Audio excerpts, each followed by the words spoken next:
In what year was it we first started looking at email as potential for the platform? So there was a company doing the rounds that were, we do exit intent overlays, and then there was a company doing the rounds that did, they do like a save your basket kind of email, but I think at the time they were tying it in with Was it with just PayPal. a single campaign? Yeah, it was a single campaign, as far as I know anyway. It was a single campaign they used to do, and it was a case of if you had a PayPal account, you could kind of auto-complete your email, like through a tick box, which I think the company said works over 50% of the time or something like that, which basically means 50% of the time, all of the time. it didn't work a lot of the time. And it certainly didn't work with mine. And then it would send a copy of your basket to your email. And then the idea was that you could, without using any kind of promotional codes and kind of incentives to keep the person on site through exit intent, you could win the business without discounting or offering promotions, basically, by hooking them back in to retrieve the saved basket. I think the truth was, when we looked at it, it didn't work as well as just trying to retain people on site and offering them some kind of promotional incentive in the first instance. When we prototyped it rather than testing theirs, like when we actually tried to do it ourselves. That was ours versus theirs, in a sense. Okay. Yeah, that was seeing the net result at the end of the day was you do more sales. You do more sales if you offered, say, 5% off or free delivery to get them to avoid them just leaving the website. Mm-hmm. Well, that's where it started. We needed some kind of email function just to follow up on, like a saved basket. Usually, that's how it kind of came about. So it was a bit of a counter to what was being pushed around a lot back then. And then it kind of grew from there. I think we're going back about 6-7 years ago, but it was almost like as an added benefit, we could use the same technology to produce abandoned order emails. Mm-hmm. So, and then it kind of stalled, and we moved on to other things, and then it became quite necessary to loop back and build out that kind of email sequences offering within the business. What triggered that thought process? What triggered the development of it now, rather than, say, a year ago? That's a good question. We should have done it 18 months ago, to be completely honest. We should have come back in and revised it, but instead I think we got into the world of search and taking over the search bar. And because we got a lot of traction with that, coming back and looping back onto that email product was kind of just delayed, really. Mm-hmm. We started winning bigger customers than what we imagined we would at this stage in our kind of development for search. So we kind of hung around a bit longer on that project, I think. Was there a sense of demand from our customer base, or was it more from what we were seeing, do you think? I think it was just a opportunity that existed. It was less a case of demand, but in terms of what we do as a business, it makes sense that we're trying to retain people on site. The be all and end all is try to retain people on site, and there's only so far you can go with that. So, for example, myself, I'm shopping at I've got the mother of all renovations going on at the moment, and everything I'm shopping for, there's a timing for it. So you'd shop for the hearth for the fire, and you've got to wait. You're not going to buy that yet because you need to know when the fitter can come and do it. And then you're getting quotes, and they're turning up at different times. And then you've got a beam for the fire, and then you're working out what kind of fire is going in there and things, so that everything's got an order to it. And you'll find with a lot of kind of DIY projects, they are similar. You're looking at timings of buying things. You don't just buy them all at once. So you're naturally going in and out of sites and working out what do you want. You're not quite a lot of the time, you've got no intention of buying there and then. Most of the time, you've got no intention of buying there and then. So there's always going to be a point where we could retain a lot of traffic, but we're not going to retain all the traffic, because at the end of the day, if I'm not buying, you're going to have to go to far too great a length to retain a customer and get them to purchase there and then, rather than allow them to cycle back. So I think part of our kind of our development ourselves has been around accepting that we can't retain everyone, but what do we do with that? What Mm-hmm. we need to get some information from the customer. We already understand there's all the groundwork's already been done at Salesfire. So recommendations, tracking the user, understanding what their interests are, what are they influenced by? Is it price? Is it delivery terms? Things like that. Getting all this understanding together, and then almost building a sales pitch, like an individualized sales pitch for every customer to bring them back into the website. So it's almost like a natural. It's almost like that flywheel effect, really, I guess, where if we can't retain them on site, right, step 2 is to try and regenerate them back onto the website, and then we try and keep them back on site again, and the process continues from there. So I guess it's a natural thing for our business. I guess it's a natural progression. In summation of that, it's almost like we'd nailed the shorter term journey cycle, and this is a natural, like you say, it's a natural progression to re-injection, isn't it, by bringing them back through that point. I guess the email was the key sort of delivery mechanism which allows us to implement all those other tools throughout a much longer buy-in cycle. The email sequences tool links everything together, gives everything a greater purpose. So what people search for on site, we can understand what those keywords were, what their interests were, what departments and brands are interested in, and then implement a lot of that data into the emails that we're sending out. It's interesting what you say about the longer buy-in cycle as well. Obviously, when you're talking about a specific project like your renovation, there is a lot more money left on the table outside of the immediate sale, and I think that's where we focused mainly, wasn't it, in the early years, the immediate sale there and then. So how are you explaining that to retailers when you're discussing that longer buy-in cycle? I think people see it. I think people become educated to it anyway. I mean, you only need to look at your Google Ads performance and your analytics and see just how many times people are leaving and returning to a site. Don't get me wrong, the priority is still trying to win them there and then on the website. And if there's ways and means that you can do that, I'd recommend any retailer does it, because even if they're not buying there and then, they're potentially shopping around other businesses. So you've got to use that as your opportunity to hook them back in. Like, make sure that you're the business that they're coming back to first and foremost. And it's usually the one that's going to make you the most confident in your purchase. In regards to sort of current solutions that are already out there, what would you say were the main differentiators between what we're doing and, say, any of the larger sort of ESPs?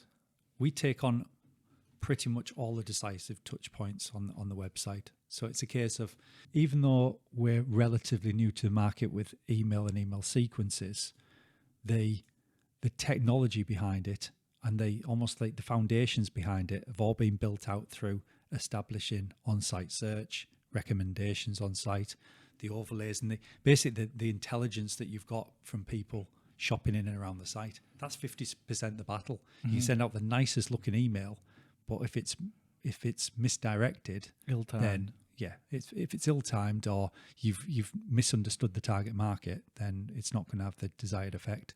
So what we're trying to do, I guess, is bring this, almost simplify this down for a customer and automate it as much as possible. So you've got nice, you've got a lot of technology with a lot of these kind of email systems, but they tend to be big and bulky, and we've got a better appreciation, I believe, in an e-commerce manager, what they want, what they need, and what's realistic in terms of fitting into their natural working day.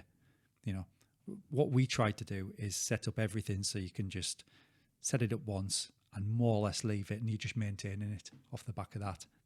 We just believe in automation as much as possible. Just on the back of that, do you think that the size of a retailer or the size of a company using email in this way has any effect on the effectiveness or what type of service they actually require?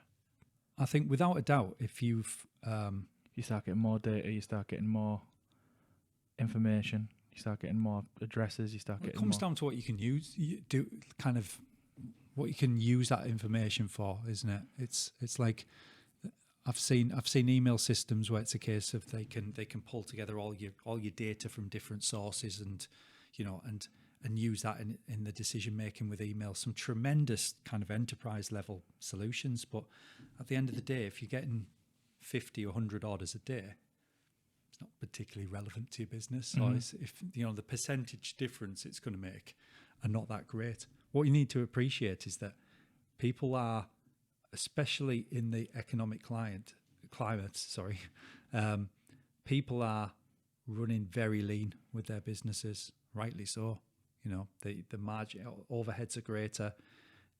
Naturally, people have less time to offer great customer service and kind of hold a customer by the hand or a prospect by the hand.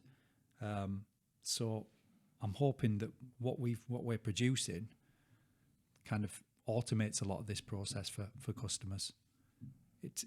You don't need a degree to be able to set it up. Mm-hmm. Like most people could go in and set it up relatively quickly and just have this running and actually generating more income for the business instead of looking at a huge enterprise email system and thinking, where do I start? What are the outgoings? Because the cost of email systems, most of them, is significant. It's a significant outgoing on the business.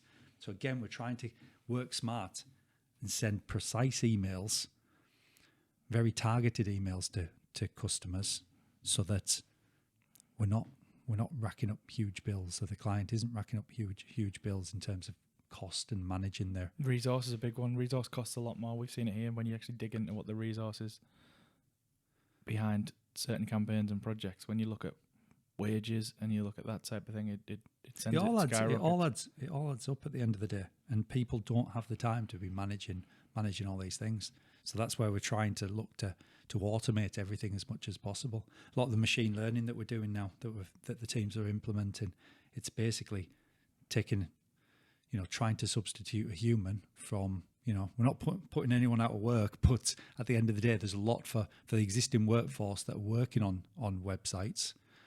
Like there's a lot for them to do. Mm-hmm. So it makes sense, where we can automate it, let's do it. In terms of marketing channels, we obviously, certain channels fall in and out of favour all the time. We see that like about a yearly, probably 6 monthly cycle now. Yeah. In terms of importance in a stack, where would you put email in regards to whether people are ready for it just yet? It's obviously very... you touched on it a little bit. It's very rich of me saying this right now, but it's probably the most important aspect of people's businesses. And I think because it's been around a long time, this type of, sending out, whether it's, sending out mass emails or whatever it might be, it almost gets forgotten about a little bit. But you've got to look at the cost, that the amount of money that people are spending literally ads costs have gone up more than 50%. I think in 1 year, in 2021, 2022, I think they've gone up by 50% on average. They're still climbing. So you need to make the most of that customer or that prospect that's landed on your website. And going on TikTok and spending money on, like TikTok, Instagram, Facebook, like it's just feeding that machine. It's feeding that machine of just driving traffic into the site. Google know this, because what they'll do is they've got all the retargeting ads. So not only do they make the money off you the first time around in the initial click, they're then obviously retargeting the user, attracting them back a second, third, fourth, fifth time. I've got plumbing websites chasing me all over the internet at the moment, like trying to sell me baths and showers and things like that. They've already paid once, and now if I'm obviously clicking through those links again, it's just multiple hits for these advertising networks. So what people need to do is understand they need to look at the long-term journey of a customer through to purchase, even post-purchase, and try and win that customer for life where possible. Yes, there's people where, they'll sell wallpaper. If I'm buying wallpaper, I probably don't need to buy wallpaper again for another couple of years. But look at the timing of your email. Just, might hold back on your emails and just send them out every 6 months as just a quick reminder that we're still there. Just jogging the memory almost. But most things that people shop for, it is this considered cycle they'll be looking at others, and if you're there and looking professional and you're looking eager to win someone's business, you're gonna stand out amongst the crowd as well. So, and the thing is, it's low cost, and it can be highly automated at the same time. You can even while I'm at it. You can even there's something that years ago, like I don't know if there's a proper professional term for it, but we always used to call it snagging. So if you've got someone's details, you can not only have you got abandoned order emails being sent out, browser abandonment emails being sent out to a potential customer, you could actually just pick up the phone. If someone's left their number, or if they've left their email, and you can get them, get the number out of them and get them on the phone. Like, it's an old school way of doing things, but you can get a better appreciation for the project that they're doing. Literally, I was talking about this with someone this morning. If someone makes an inquiry, and they're making an inquiry about a shower, and they say, have you got these in, does this work? Does this work with a boiler? Does this work, is this thermostatic, whatever it might be, all the terminology. You can pick up the phone and say, well, what project? Let's take a step back. What project are you doing? Well, I'm doing out a bathroom. Well, we've also got baths, we've got showers, we've got vanity units, we've got basins, we've got everything. We've got the flooring, we've got the tiling. What other rooms are you doing? Because we also do, also do other hardware as well. We do cookers, we do fridges. It can build into a bigger sale through getting a better feeling and understanding for what that customer needs. And there's very few companies that are actually kind of professionally going after, and I dare say, like I said, for years we always called it snagging. We get an abandoned order, ring them up, pick up the phone and see how you can help them, instead of just kind of hoping that they'll come back and it'll be automated. It can be thankless at times, because a lot of the time people are just browsing, but at the same time there's a lot of almost leads that are coming into a business that people forget about. So I'd always encourage anyone that's using our email sequences to double it up.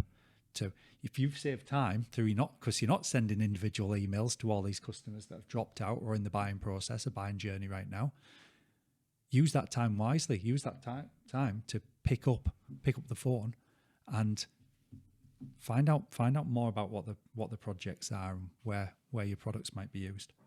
Are we getting much feedback in the way of ease of use and how people are actually using the email system then? Just as you mentioned, people saving time with it and being able to utilise it elsewhere. It's all been very positive very quickly, I dare say. Quicker than anticipated. Almost too quickly. You never have too quickly.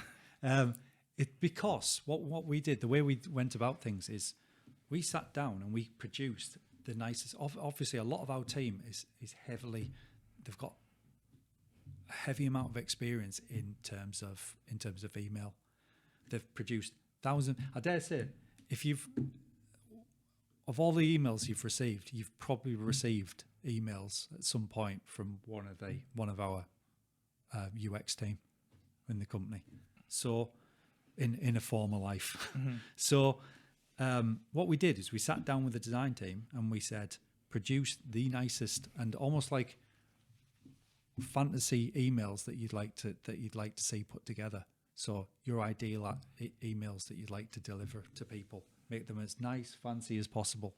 And then once we've done that, we've got a selection of emails from, some are very high-end brands, some are clothing, some are footwear, some were selling, some are almost like Screwfix, some are football clubs. You've got all this range of emails. We then went back and said, now produce the tools and the interface to create that email, every aspect of that email from scratch.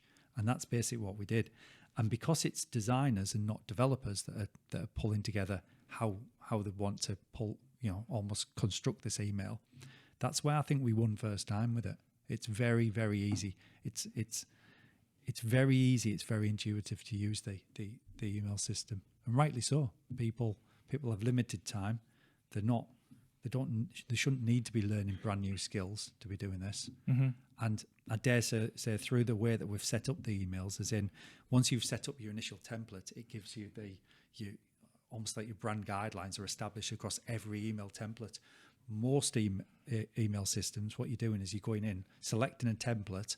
I might sell high-end luxury sound and audio equipment or something like that. and I'm looking through templates for a barber's salon that's selling hair wax, and I'm looking at templates for someone that sells socks, Or for dog example. Yeah, and you go, I kind of like the look of that template. I'll basically go in, bastardize it, and make it into what I want that template to be. food. Mm-hmm. It's kind of the wrong way of going about it, really. You're Yeah. better off having your brand guidelines already in place, and then quite simply constructing your email from there. Because we have spent quite a lot of time on making sure it's user friendly, but also we haven't really touched on this, how seamlessly it ties into the rest of the product as well. Yeah, it's the purpose of For it example, was- recommendations is very easy to set up within an email now, just Yeah. because the work's been done. It's like a world within a world, isn't it? So you've got your emails, then within it you can calibrate the recommendations, the personalization aspect of it that's pushed through into those emails.